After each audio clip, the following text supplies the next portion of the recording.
I'm Lydia. Let's talk about books. Today I want to talk about my green flag books. So if you love any of these books, it's immediate friends. Let's be besties and you have great taste. I just feel like for these books, if you love them, then I can trust you. There's something about the way that you read and what you like when you're reading that is the same as me and therefore very trustworthy. I'm also probably going to do a video on my red flag books, but they're going to be also books that I still love, but I do think are kind of a bit of a red flag. Let's start off by being positive. Let's talk about green flag books today.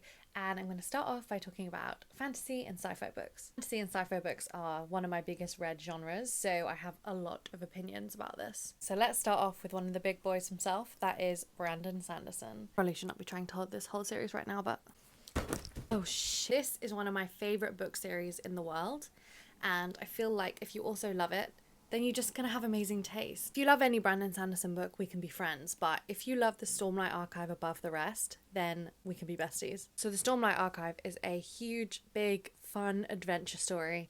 And you're on this world called Roshar where these huge hurricane-like storms are ravaging the lands. And the first book starts when the king gets assassinated by a mysterious assassin in white. And it kicks off this kind of huge war that's happening.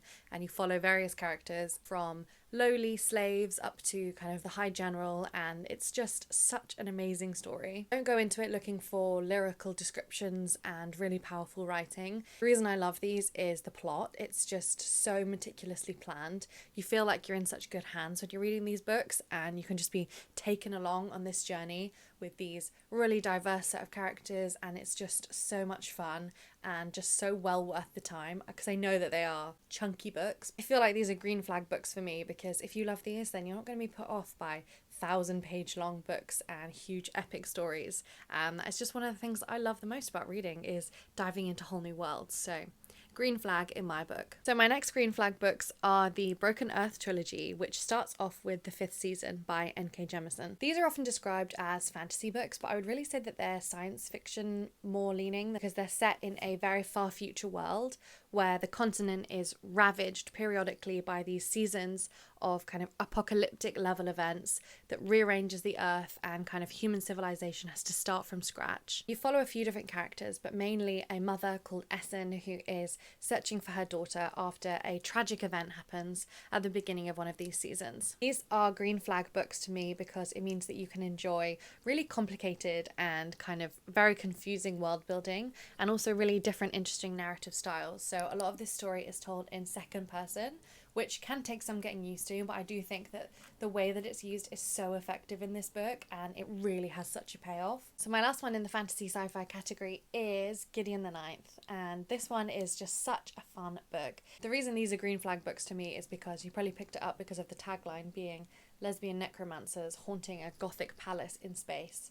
Which, yes, same. It just sounds amazing. And it is amazing. These are also green flag books to me because if you love these books, then you probably have a similar sense of humour to me because I just love Gideon's sense of humour. Being inside her head is hilarious, and just how she thinks about people and like the one-liners that she says just mainly to herself are just so funny to me. I just literally love her. Does this mean that I have read the second book in this series yet or the third one? No, it doesn't, but mind your business. But I will get to them eventually. Next up, I want to talk about some oldies but goldies. These are kind of classics or older books that I feel like if you love them, huge green flag. Number one, starting off with Emma. I mean, any Jane Austen would work here, but Emma is especially a green flag because it means that you don't mind bratty main characters who learn a lot and are kind of unlikable at the beginning. This is a green flag book to me because if you like this book, then you probably like Emma, and I love Emma because she is constantly up in everyone else's business. She's always meddling and trying to insert herself in situations that she doesn't need to be in, and also she always thinks that she's right because same, I love that about her because it's like me. The other oldie but goldie I want to talk about is Agatha Christie. If you love Agatha Christie, then we'll definitely get on because she is a classic of the cozy murder mystery genre. Nobody does it like Agatha. I have the best time reading her books. I love pretending that I'm a little murder mystery detective as well, and if I even get 1/3 of any of the plot correct, I am patting myself on the back and giving myself a round of applause because she will have you twisted and turned about the best way possible. Also, I love Agatha Christie for her characters. Like Poirot is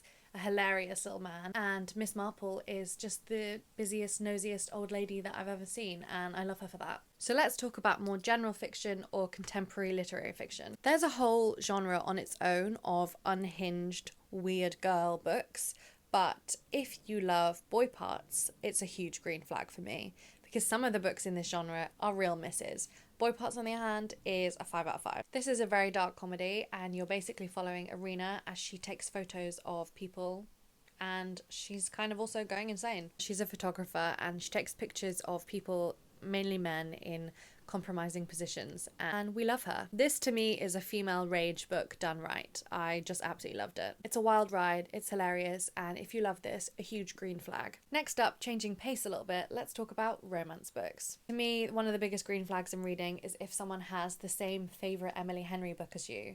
So let's say it on 3. Our favourite Emily Henry book is 1, 2, 3, Beach Read, correct, yep. Beach Read is the best Emily Henry book. January and Gus are made for each other. This is such a beautiful romance. I love the themes it explored. It was deep and it was sweet and it was beautiful, and it's her best one yet. Feel free to argue with me about this, but I will be a Beach Read defender till I die. Talking of romance, another huge green flag book for me is This Is How You Lose the Time War. This is a green flag because it's weird. And it's an enemies to lovers book, but actually done well. Is that controversial to say? If you haven't read this yet, it's very beautiful. It's about Red and Blue, who are two people on the opposite sides of this time war, and they're only communicating through letters. But these aren't like normal letters. They're letters that are written in the rings of a tree that can only be read when the tree is cut down. It's just so inventive. I've never read anything like it, and it was also a beautiful love story. So this is a huge green flag book for me. Let's wrap this up and talk about a non-fiction book that I feel like is a really big green flag, because I feel like there's actually a lot of red flag non-fiction books out there. When someone says, oh yeah, I read, and then it turns out that they read only like political and like war and history, certain types of history non-fiction books, that's a big red flag. But if you're reading certain non-fiction books, like for example Braiding Sweetgrass, that is a huge green flag for me. This is probably the first non-fiction book that made me cry, and the subtitle is Indigenous Wisdom, Scientific Knowledge and the Teaching of Plants. These are basically a collection of essays that talk about the scientific along with the spiritual. So Robin Wall Kimmerer is a professor of botany, and she's also an Indigenous woman. So she writes these essays about nature using both Native American mythology and also her scientific knowledge of plants. And it just shows how much overlap there is between this mythical and spiritual teachings and also the scientific and factual things that we know about plants. Imagery of this book is beautiful. It will just stay with you, and it made me cry, and it's one of the only books about the environment and climate change that can actually make me feel hopeful instead of just devastatingly terrified. So this is a huge green flag for me. So those are some of my green flag books. Stay tuned for when I do my red flag books video, but let me know if you've read any of these and if any of these are on your list that you want to read, and I'll talk to you again soon. Bye.